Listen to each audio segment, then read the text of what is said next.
Good morning and welcome back to Planet Althistory. Today we are going to discuss what if the Falklands War escalated.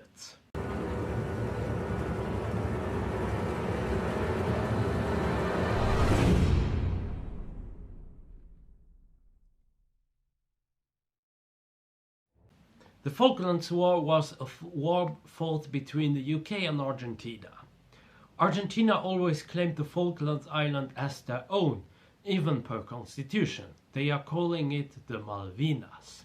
While the UK clearly owns the islands because the majority of the people in there, well, they are descendants of British people. Also, the development that has been done in there was mostly done because of the UK. But if you're talking to an Argentinian and probably some other Latin Americans, they will tell you that they would rather support the Malvinas becoming Argentinian and that they are still colonies, and the UK never really decolonized South America. In many ways, the Falklands also rely on South America and couldn't really survive on their own. This must also be clearly recognized as such. In 1965, the UN called upon Argentina and the United Kingdom to reach an agreement. But yeah, there was not really a solution because, first of all, both countries, they somehow had an idea what they would do, but the islanders, they were never asked about it. So yeah, problems were arising. The UK could only do some trade deals and economic deals with Argentina, and most notably with the YPF, the Argentine oil company, was given a monopoly in the islands. And also the islanders, they felt somehow backstabbed when the UK was making talks to somehow appeal Argentinian sovereignty over the Falklands. And the islanders, they organized themselves and they actually managed that the parliament would take care of this affair. Otherwise, they actually might have been given to Argentina.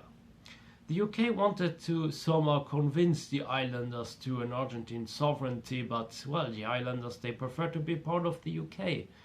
In some way, you could say that the Argentinians, they were promised to get the islands, but the islanders, they were never truly consulted, and that's how, yeah, this whole mess actually happens. And to make matters worse, the Argentinian regime was also not the most stable at all. And yeah, they actually needed to do something about it, otherwise they would have been kicked out, as they actually were in our timeline. And what happened was that this unstable regime then actually made a war without officially declaring war to the UK. First of all, on 19 March in 1982, a group of Argentinians raised an Argentine flag in South Georgia Island, and on April the 2nd, 1982, the Falklands were officially invaded, and on the 3rd of April 1982, South Georgia Island was annexed by Argentina.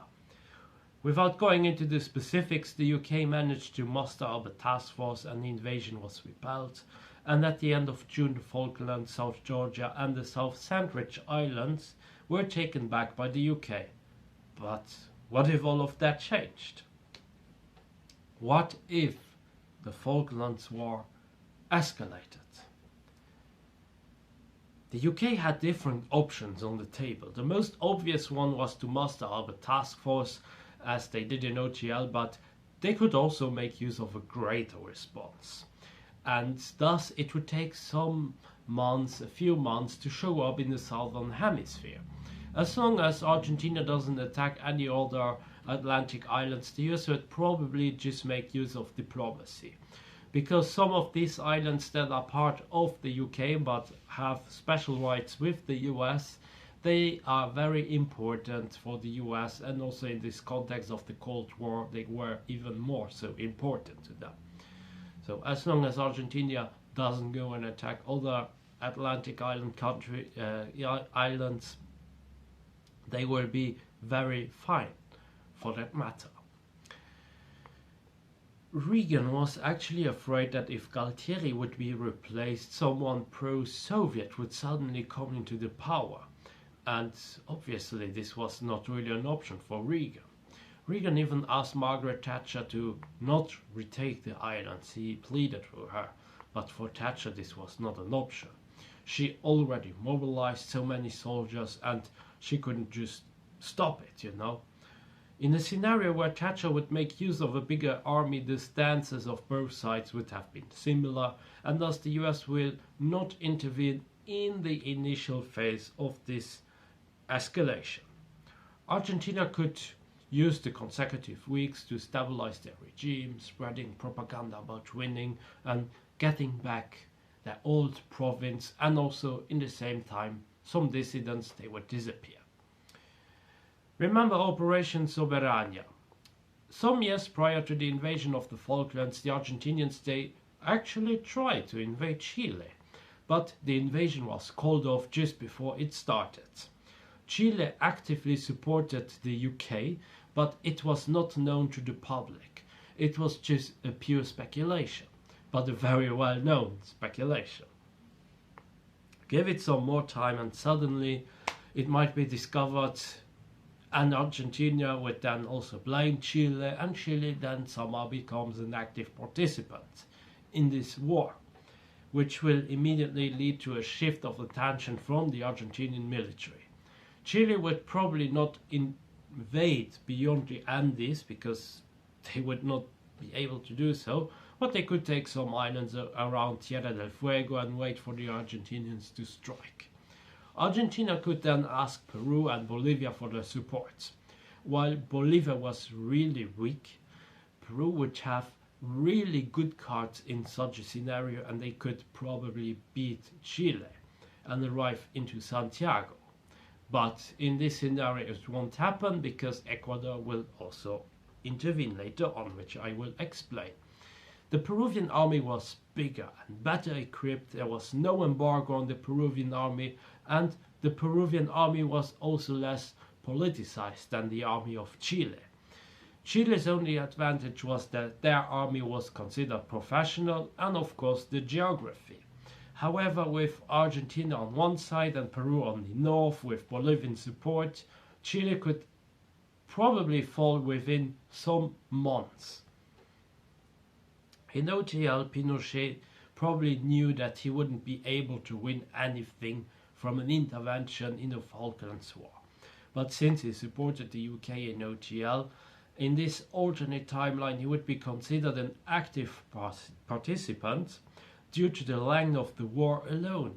Peru and Bolivia were waiting for a third round of the Pacific War, if we actually count in also the Peruvian-Bolivian Confederation, and would have definitely won against Chile this time. Next up is Ecuador. With Peru suddenly being busy in the south with Chile, Ecuador would try to take advantage of this situation and make fast gains against Peru. Peru would send some of their troops to the northern front, and the Chilean front could stabilize after making initial gains. While Argentinian troops, they would just try to stay in the Andes, and they would probably be slaughtered in the Andes, occasionally by the Chileans. And then the Chileans, well, I think they would not be so adventurous as the Argentinians in such a scenario, and they would rather have good defense lines. But then again, in the south of the Tierra del Fuego, they would probably try to make a few more gains, but then be repelled by the Argentinians, and we would have like once the Chileans gaining some territories, then the Argentinians, and so on and so forth. Despite also the good defenses that the Chileans would have, they would not really be able to hold out for a long time. So that's why I consider that they might hold out for a few months. The world, well, they would be utterly shocked, because suddenly there is a war going on, and especially the Western powers. The Western powers would see this war in South America as a big loss in their eyes, and that their initial response was actually not good enough, or was there even a response to begin with?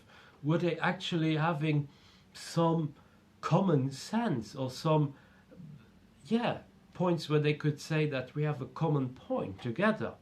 Thatcher, of course, would not see it as a loss, and once the troops would liberate the Falklands and South Georgia, she may even order her troops to deal some damage on the Argentinian coast. And that's where Brazil will suddenly intervene. And after that, the US would probably also intervene as well through diplomacy and make a more concrete and serious effort to stop a potential World War III. Brazil told the UK and the US that if the UK were to land troops on South America proper, they would declare war on the UK. And this is not alternate history, but this is actually something that was said in our timeline. The Argentinian military junta would stretch their existence probably for some more weeks and months, but ultimately the same fate as in OGL would happen to them. The bigger problem in such a scenario would be battles between Peru, Bolivia, and Chile and Ecuador. Chile would not make any gains at all but stabilize for some more weeks, although if the war would take much longer in an other alternate timeline, Pinochet would probably totally fall. But because the war would then be stopped through the intervention and diplomacy, and also because Argentina would then be most likely having their own problems, Pinochet could benefit from it. But I again doubt that his government would remain popular for much longer. Perhaps he would be seen in a better light than in OGL, but the Chilean North would definitely suffer a great deal from it, and economically Chile would have some problems as well. Probably the only thing that would be good for Pinochet would be that he would be seen as someone who was able to keep Chile united and who also managed that Chile was actually not losing against both powers, Peru and Argentina. Maybe we can also consider Bolivia in there, so 3 powers, and this could give him a little bit more of popularity, but that's all that I would see.